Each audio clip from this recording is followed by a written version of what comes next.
Spotlights, the podcast for the Yale Forum on Religion and Ecology. And this week we have a different format that we usually have. And I mentioned this on the previous episode that this won't be me interviewing somebody.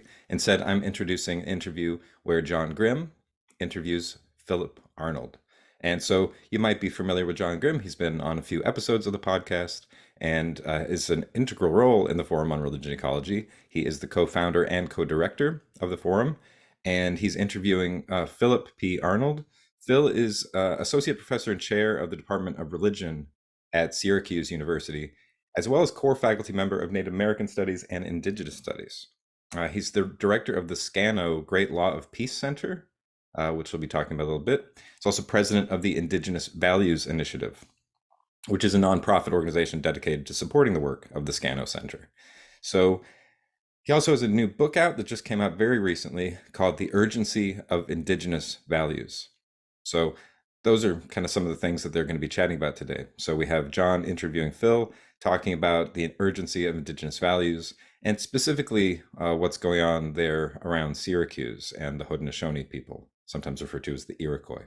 So without further ado, I'll pass it along to the two of them, and I hope that you enjoy their conversation as much as I did.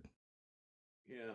Well, Phil, it's what you did in this book, Urgency of Indigenous Values. I think it's admirable, the range of topics that you're discussing. So I was really keen to have this conversation as well. And why not do an interview so we can put it up on the forum website too? Absolutely. I'm happy to do it. I was enthused when, Mary Evelyn came with her brother. I think she showed me the copy of the book that was all marked up and all that. And I said, wow, that's great. That's an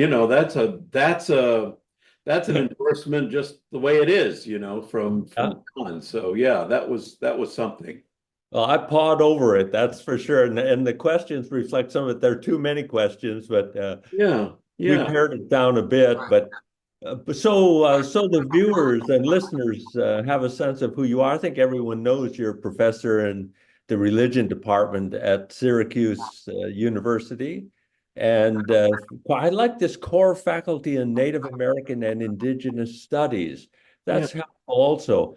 But I wanted to ask you, Phil, uh, how about what would you say to introduce yourself? And especially if we headed towards that first question about personal values in your life search that brought you to the study of history of religions at the University of Chicago, and then also towards Indigenous values. What's your journey in this regard? Wow. That's a great question. And we don't often get to answer that question. It's really a life question. And I was in what they call like extreme sports enthusiast these days. But we used to, when I was a kid out of high school, I went climbing in the Rocky Mountains, ice climbing, mountain climbing, had some really amazing experiences, and was infatuated with Colorado, the outdoors of Colorado. But at a certain moment, decided I wanted to get back into college. And there I was happy to have met David Carrasco. He was teaching there at the University of Colorado in Boulder. And I happened to take one of his classes. I thought I would be in filmmaking or something like that. But I happened to take one of his classes. I think it was American Indian Religions, which I'm currently teaching now. And I was introduced to, core ideas like shamanism or sacred space, Mm-hmm. and the hierophany, because David had been educated by Eliade, by Charles Long. And that was really the kind of academic inspiration that led to me wanting to go to the University of Chicago. Of course, at the same time, I met Sandy Bigtree. And so while I was pursuing an interest in Mesoamerican studies and in, Aztec traditions, I met Sandy, who is Mohawk, and became fascinated with the Haudenosaunee, or the Iroquois, as they're called. Um, and and then we got married in '84 in Boulder, Colorado, and we've celebrated our 40th wedding anniversary this year. Congratulations. So it's one of those things, a confluence of really influences at that moment, in like between 81 and 84, 85, that really defined what I wanted to do. I knew exactly that this was what I wanted to do. And I think I tell the story at the beginning of the book Yeah. about this breakfast we had with Charles Long and his wife Alice at Chautauqua in Boulder, and I was not clear that I know I was the best person to do this, because what we'd call like identity issues, in the Yeah. in the study of Native American traditions was something that was on my mind, and that eventually led to what I think, John, in the academic study of religion, because we deal with such intensely personal and reflective, self-reflective issues, that enabled me to really develop a sense of myself that would be appropriate to writing this book, not as an expert, but as a collaborator, an ally, Yeah. however you want to frame that, right? Yeah. I know you've written in similar ways over the years, so this is something always on my mind, and something that Sandy and I discuss constantly. It's not. I mean, of course, there's many more things that I could talk about. Many Uh-huh. more personal, Hmm. maybe, and even ancestral motivations, from my, background before Hmm. I was born, that might be motivating me. But that's for Yeah. another book. Phil, I think that's marvelous. And it also is among the many things in your book, Urgency of Indigenous Values, that really touched me also was you came full on and front forward to the discussion of the identity issues and study of Indigenous traditions, Native American traditions. And that's why I think the book will be very helpful for a lot of young scholars come up. And early on in the book, also, you use a visual approach, which I found very helpful. And many historians of religion haven't really caught in that, very textually oriented, but you use the treaty belts as a way to jump off of some really important points. And I had raised this question about how the Haudenosaunee values that you illustrate by presenting the two-row wampum belt. And I thought that would be an interesting question to take on how this gives us a fuller insight regarding collaborative mutual concerns that you've mentioned in the study of Native traditions. And I wanted to draw you out then about using treaty bells as a way to enter into this collaborative effort. Yeah. So of course we know that there are, an enormous number of treaties. This goes back to, work that's been done over the last 50 years, sovereign nations between the United States and various Native American tribal nations, as they're often called in the treaties. But, comparatively less attention's been paid to sort of the uh, the indigenous framing of those agreements, right? And after all, most of my students, probably 95% of my students, are are non-native, right? They're non-Haudenosaunee. But they're fascinated with this.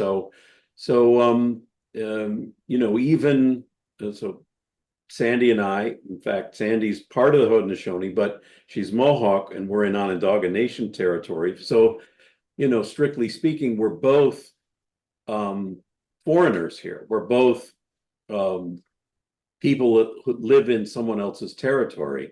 So it's the wampum belts it's a very long story. And I go into the book to some degree, but it's, how wampum functions among the Haudenosaunee is very deep and very connected to the Great Law of Peace.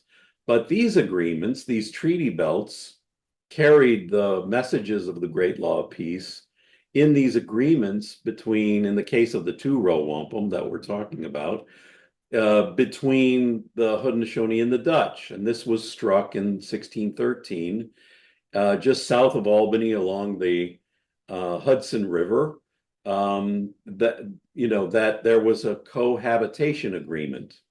And this wampum belt says effectively that the Haudenosaunee are sailing along the river of life in their canoe, and Europeans are sailing along the river of life in their boat, and they should not interfere with one another, but they are in constant relationship with each other and the river and the water and the land, right? And I know you'll appreciate that because it's really a cohabitation agreement respecting Mother Earth. And that then becomes more than just a historical moment of agreement between Europeans and the Haudenosaunee. It becomes a responsibility, in fact. Now, the Dutch version of the treaty doesn't mention any of this. It's the wampum belt that emphasizes this. And it's that kind of a sensitivity towards the ecology, the environment, that promotes peace. And in between those two rows of purple wampum, there are 3 rows. That's called the covenant chain. And that covenant chain means peace, peace, I just was talking about this in class. Like Peace, across generations too, huh? yeah, right. So it's the covenant chain, something and forever, right? Peace, friendship, and forever, right? Yes. So, and that covenant chain has to be polished and renewed on a regular basis. So the Haudenosaunee already have a way of negotiating between others, between themselves and others, in a way that brings them into their territory in a responsible way. So this becomes, in our parlance, in the Academy's parlance, a methodology, right? A way that we can work towards the same goals from different boats, from different cultures and perspectives. And actually, I'll make one correction. I say that one of the ways that we can polish that chain to really have fruitful conversations with one another are around issues of urgent mutual concern. So, and of course, climate change is one of those urgent issues of urgent mutual concern. And I think so. There are now, I also have a colleague who's doing something similar with a quipu, these knotted cords of the Inca in Peru. So I think there are these hidden kind of opportunities for methods that can enable us to work cross-culturally, in a way that's fruitful. Well, Phil, can I pursue it just a bit more? But in terms of the Great Law of Peace Center, if I'm saying it right, Scanont, or Scano. this also brings forward your collaborative work or your advocacy work in a different way. Yeah. So Sandy and I were responsible really for energizing the work at the Scano Great Law Peace Center. Originally, it for almost 100 years, we'll say 80 years, had celebrated the coming of the Jesuits into Onondaga Nation territory. And of course, the Jesuits were up to no good. They had brought with them the deed to 600 square miles of land of Onondaga Nation territory. And when the Onondaga sorted that out, they were required to leave, forced out after 20 months. But so this is 1656 to 1658. But in 1933, they created what's called the French Fort, and it was a big kind of celebration of the Jesuits and the Christianizing of the Onondaga. But we know something really, really traumatic happened at that time because the Onondaga have not allowed a Catholic church to be on their territory ever since the 1650s. So anyway, so there was this site at Onondaga Lake, and then it kind of morphed into Sainte Marie among the Iroquois, which again celebrated the coming of the Jesuits, but included the Haudenosaunee. And then we flipped the script with the Scano Center. It went out of business in 2011, and then in 2012, I wrote a letter to the editor and said, we have a much more important story to tell at Onondaga Lake, and that's the founding of the Great Law of Peace, which was kind of absent from that since 1933 to 2011. And so that's when we were able to galvanize interest first at academic institutions in the area. There are a number of people that are working with the Haudenosaunee and the Onondaga Nation. And then it also, because it's a county facility, it enabled the Onondaga Nation to have an authentic narrative there at Onondaga Lake, and then of the Great Law of Peace in a way that so we academics could insulate their narrative at the center, right? And so far, it's been open 10 years since 2015. And now we have really good leadership there, Onondaga Nation director, operations manager, all these people. So it becomes then a kind of collaborative space. And that was only made possible by these relationships that have been nurtured over 30, 40 years, really. Yeah, that's a great story, Phil. And it makes me think also that some of the theoretical issues that you take up in your book have this grounding in on-the-ground historical issues, even literally buildings and places that are contested and hold a richness. And you use the word indigeneity quite often to open these discussions, and it has a real theoretical ring to it, but also there's this religiousness that you explore underneath it. And so could you draw out a bit this sense of the religiousness that opens up this discussion of indigenous values and the term indigeneity?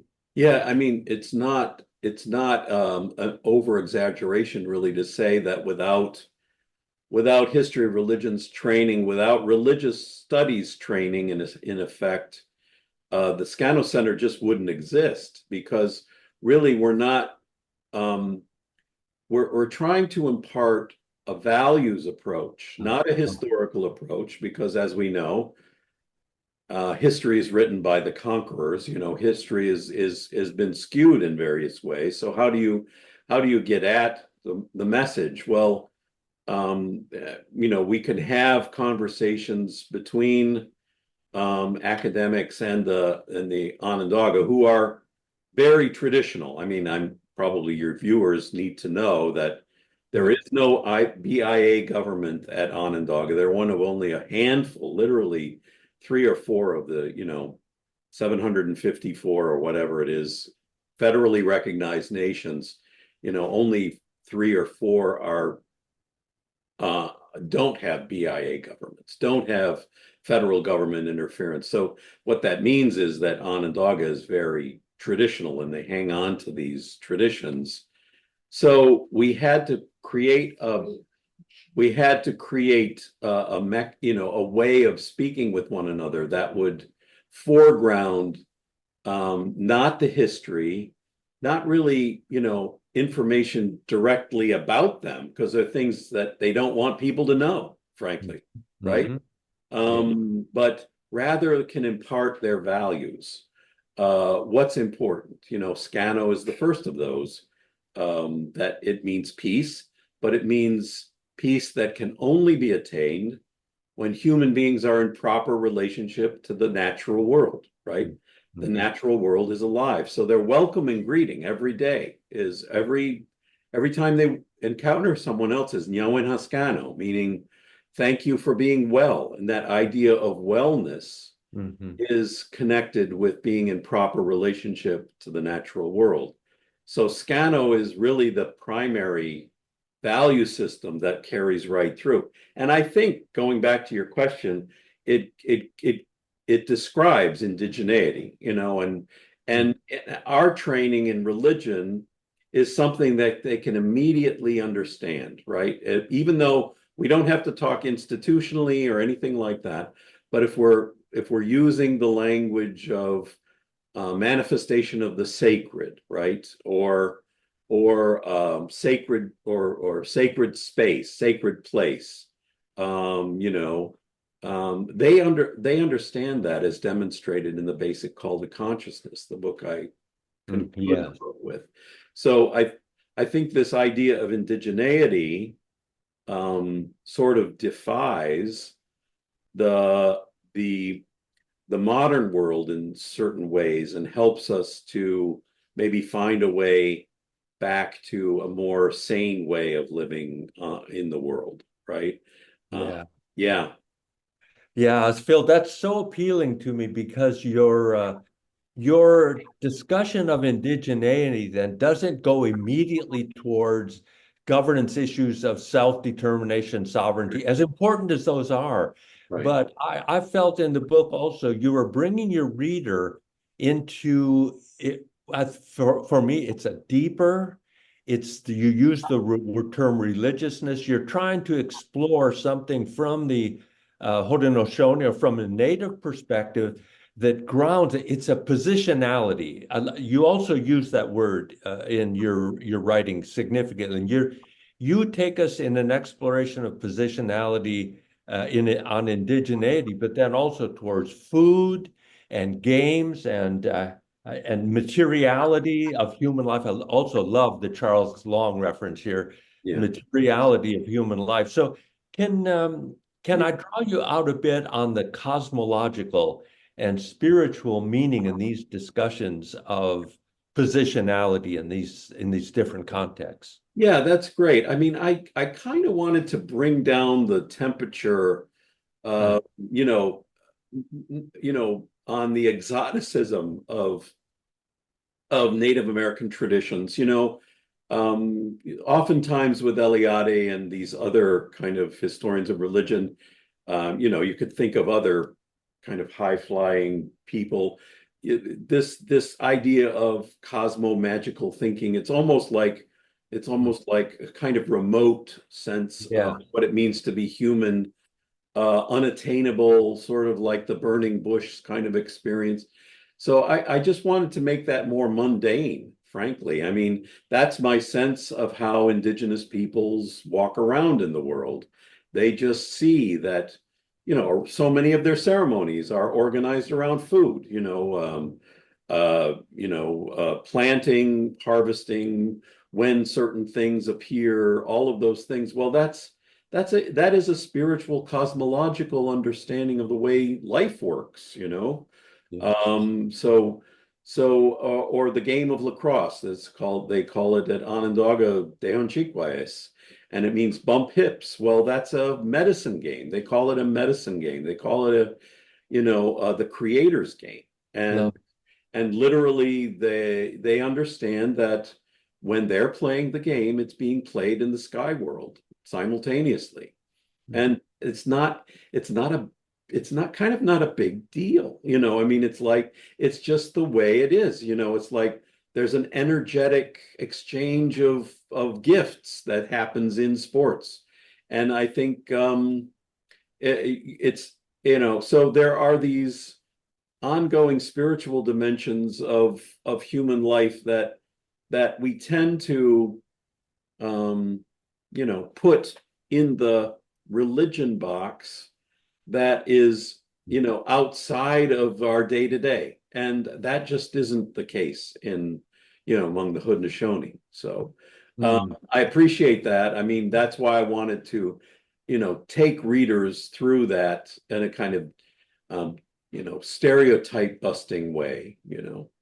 Yes, it comes across very easily for myself as I read it, and I felt that others would be feel the reward of that kind of discussion too, because you're that sense of position out or how we position ourselves in the world and anchored in a material discussion of how we position ourselves is just so fruitful Yeah. in understanding indigenous values. And so in the same vein of discussion, Phil, you focus on some indigenous values. You use phrases like paying attention and knowing Earth as habitation. Yeah. And I wanted to draw you out a bit again, returning to the collaboration question of collaboration between indigenous elders and leaders and non-native allies or collaborators. In what way do these indigenous values, like paying attention, I'm thinking even the game of lacrosse, you have to be attentive or you get hit in the head with the ball. Well, that's true too. Yeah. Knowing Earth as habitation, I think, is not as clear. So I'm interested how you see these values in the collaborative spirit. Yeah. So, I talk about religion as habitation because, after all, and this follows right along with Carrasco and Long's work, if you look at world religions, they're always in a place. It's not just a kind of religious ideas or religious inspirations don't just hang in the air, or they're not just a matter of, human ingenuity. Rather, they're in place. And there's always this sense that hierophany, manifestations of the sacred, are in a place, and that organizes our way of living in the world, right? And so Native people always are paying attention. There's an episode in my book where I'm hanging out. We're just in somebody's driveway. One of the Loyani, they call them chiefs in English, but they're just their titles are Loyani, meaning good mind, men of the good mind. There are women of Oh, the good mind. mm, So it's quite different than the resonance of a chief, right? But mm, this leader, we're just talking in his driveway, talking about how the trees are dying all around, and so paying attention to what's happening in the world led to a conversation about prophecy and what they've been told is coming down the road with respect to, like, the maple trees dying from the top down. These oh, are all prophecies that came to them in really the early 1800s through this. Well, it's called a prophet in English, not a great term, but his name was Handsome Lake, famous prophetic figure in Haudenosaunee history. So right during the American period, early American period, there's this, but just paying attention to what's happening in the world gives you a sense of what it means to be living here and being responsible to the earth. yeah. And it was not like we were having a big religious conversation about, something. It just turned into something profound. Mm, So I mm, think that's what I was trying to get at. And those things happen on a regular basis. yeah, yeah. I love the thread as it connects to this inhabiting the land and the sense of earth as kin and relative. There's you use the approach of cultural geography quite often in the book, and I saw that as very helpful for a reader Hmm. coming to understand the way you're talking about this value of inhabiting the land as both grounded and also orienting into future worlds too. Can you draw that out a bit, the cultural Yeah, geography? well, I mean, these kind of conversations that I'm describing, or one-on-one interactions, or just working on how to communicate and amplify Haudenosaunee values, obviously feeds back. And you wonder, well, why isn't this not obvious to most of us living in the modern world today, right? Right.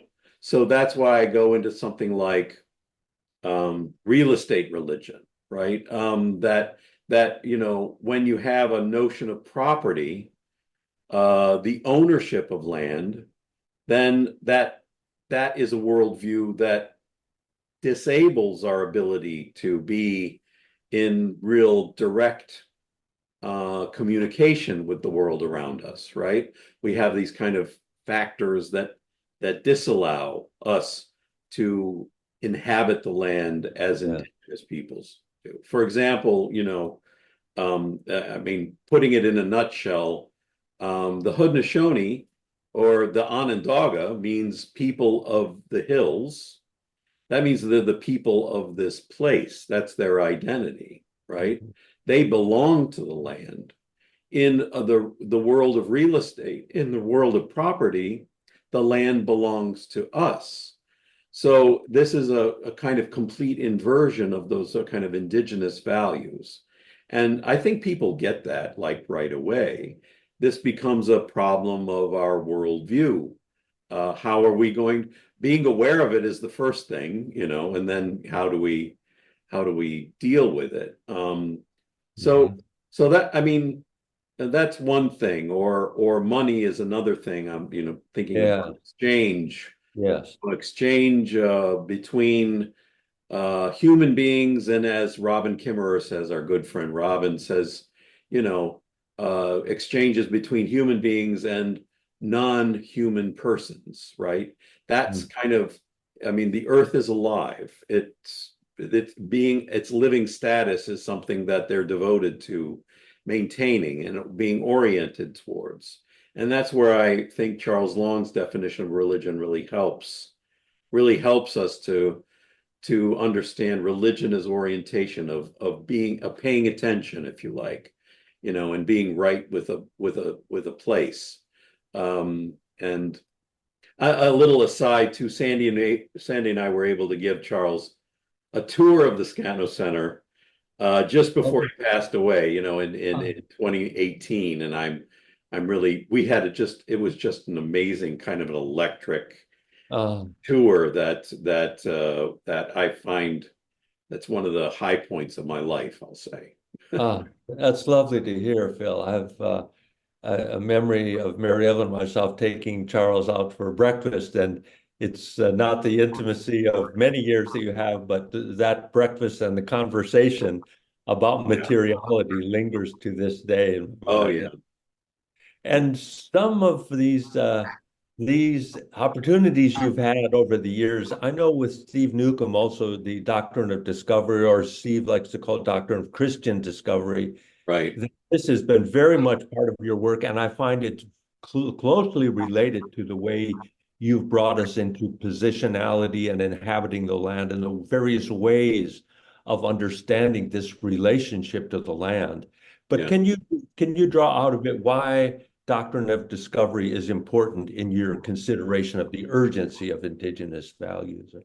Yeah, thank you for that. I mean, it's a long story, I mean, I'll just try to give you the elevator pitch here, but Steve refers to it as the doctrine of Christian discovery and domination.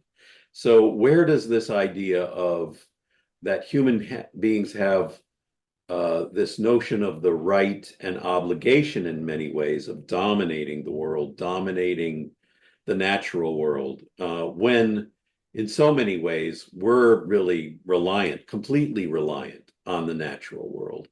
So, our work um, has been consistently about the doctrine of Christian discovery, and this really begins in the Canary Islands in 1420s with a series of papal bulls that really sanctioned by the Vatican the occupation, the seizing of lands, the enslavement of people, and the taking of all of their worldly possessions on the west coast of Africa, beginning Canary Islands and then down the west coast, really beginning with the Portuguese, and then the Spanish, and then later, and then of course, Christopher Columbus and the Age of Discovery. This is all sanctioned and justified by the Catholic kind of crusades. It's really a continuation of the crusades, where they're trying to establish Christendom for the purposes of retaking the Holy Land. This becomes just fascinating to me as a religion scholar because, Christians who are kings and monarchs, queens and monarchs, aristocrats in these very small kingdoms in Europe, their authority is justified by the hierarchy of the formulation of Christianity at the time, right? And their authority then is invested in retaking, but they're out of place, right? They're out of their site of the hierophany, and they need to take control and dominate the place of the Holy Land, which is not their place, right? And so this is all about the last 1,000 years of Christendom, and the Crusades then morph into the Age of Discovery for the purposes of empowering the church so that they can retake the Holy Land. Mm-hmm. I would argue that's still part of the project, in the world today, was why Gaza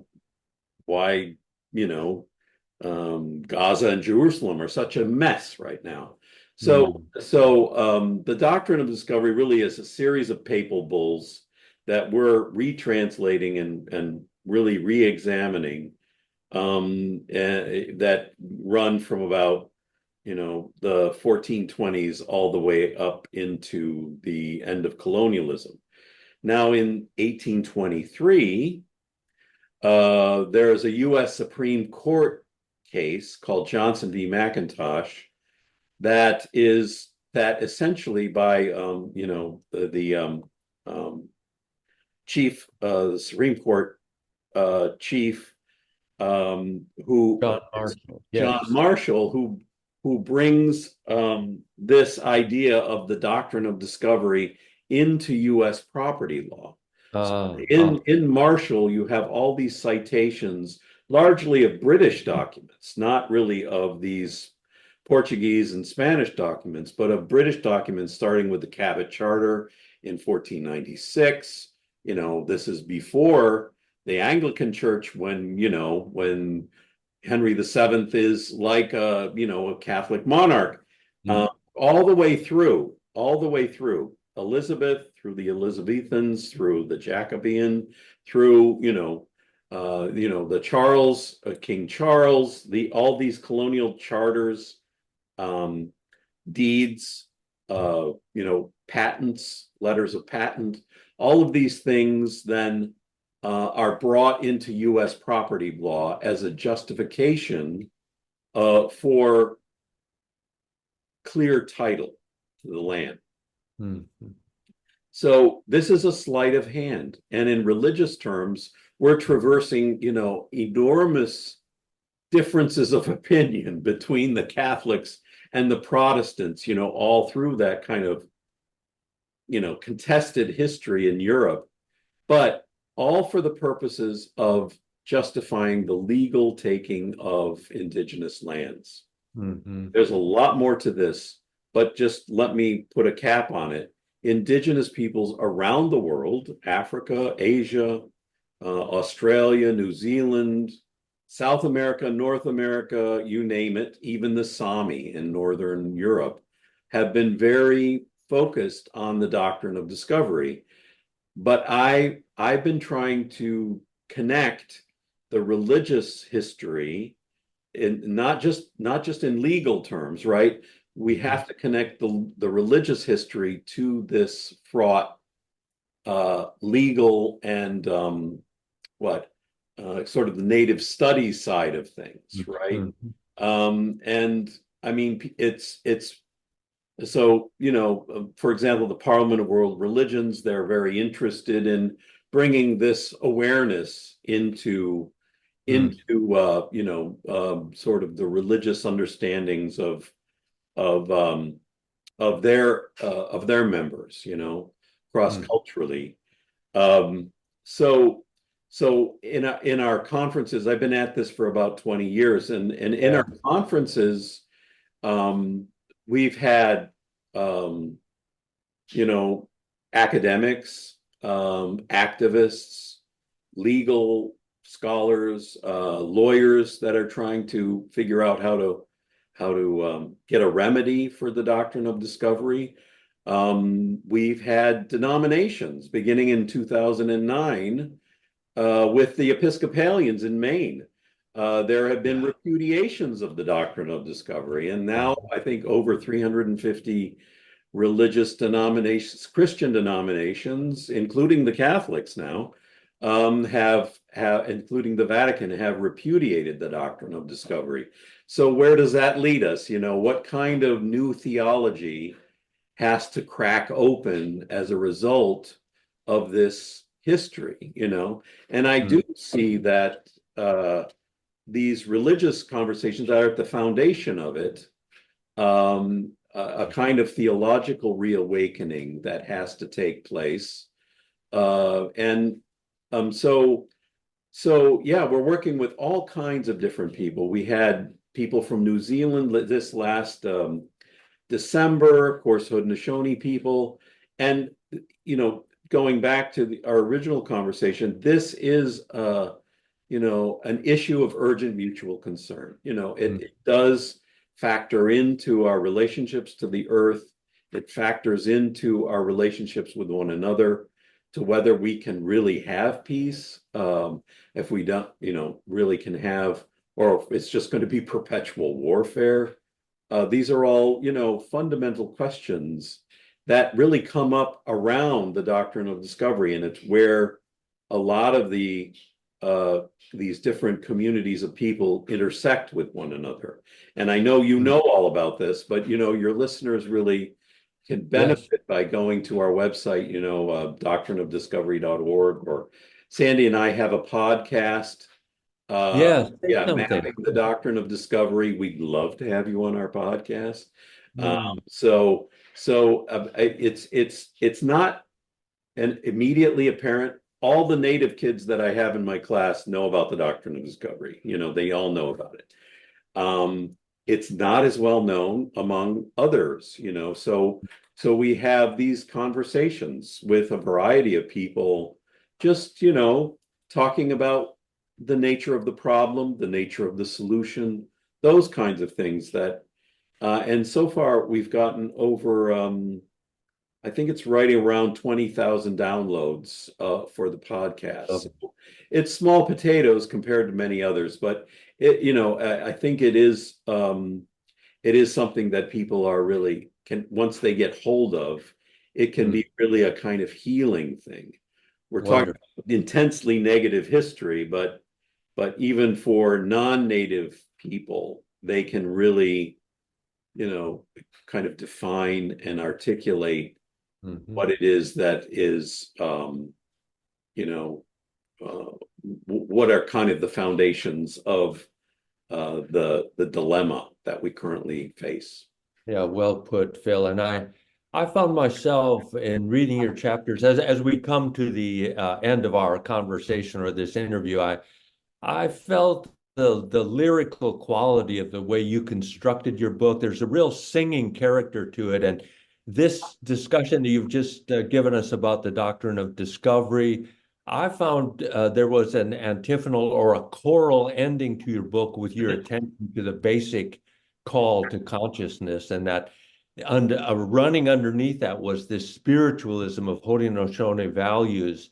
And so just to draw out a final comment, if you will, about that that possibility of the work that doctrine of discovery, the realization that it calls forth, and the depth of spiritual manifestation in that basic call to consciousness, what they give to the collaborative project that we non-native students of indigenous traditions, how it lifts us up also.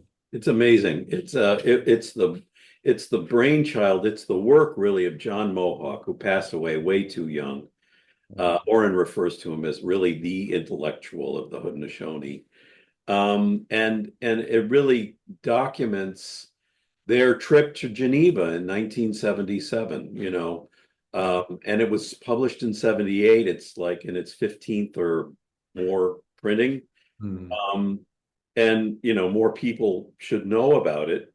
But in it, John, but Oren and others who are part of this trip, there aren't many left, would would reflect, for example, on grass, like grass energy, the energetic foundations of the material world, or the spiritual foundations of the material world. Yes. You read that book, you think you're reading like, Eliade or Thomas Berry in a way. I mean, it's like there's their worldview is so, in tune with our our way of thinking about things and thinking about the world. And it's been a message that they've been consistently giving, in these international forum since 77, really since 1923, when the first Haudenosaunee Loyani visited Geneva, even before it was the United Nations. It was the League of Nations then. Yes. And so for over 100 years, they've been at this, trying to communicate this message. But of course, indigenous peoples have been trying to communicate this since the early contact in the wampum belts and otherwise. So I don't want to blame anyone in particular. I don't want people to feel as if they are personally responsible as a white male, I didn't want, I think feeling guilty about the past is kind of a useless waste of energy. I want people to feel, as if there is work to be done. Mm-hmm. And you can start with where you are, with where you're living and who you're in relationship with. So that's, I'm really grateful that you said that there is a kind of lyrical quality at the end, that even though we're dealing with some very difficult topics, Mm-hmm. and I don't want to shy away from those topics, I think that I want to inspire people to get going, really to get inspired by this work. Phil, it's a wonderful contribution you've made to this whole question, and I thank you very much for this chance to talk together and provide a short podcast for people to listen to and to come to your beautiful book, The Urgency of Indigenous Values. Thank you. Someday I hope we can get you to come out here, John. Well, And Evelyn. We really want to give you a tour of the Scano Center. great. And anyone else out there who's listening, please come to, Syracuse, New York, which you didn't know it before, is really the center of the world. Wonderful. Yeah, thank you. All right. That was a wonderful conversation. I learned a lot and really just enjoyed hearing John and Phil chatting. Could have listened to another hour or two. We might have to have them do that again sometime. But thanks for listening. I hope you enjoyed it. And we'll be back with some more episodes for you soon. In the meantime, take care and be well. And thanks for being here.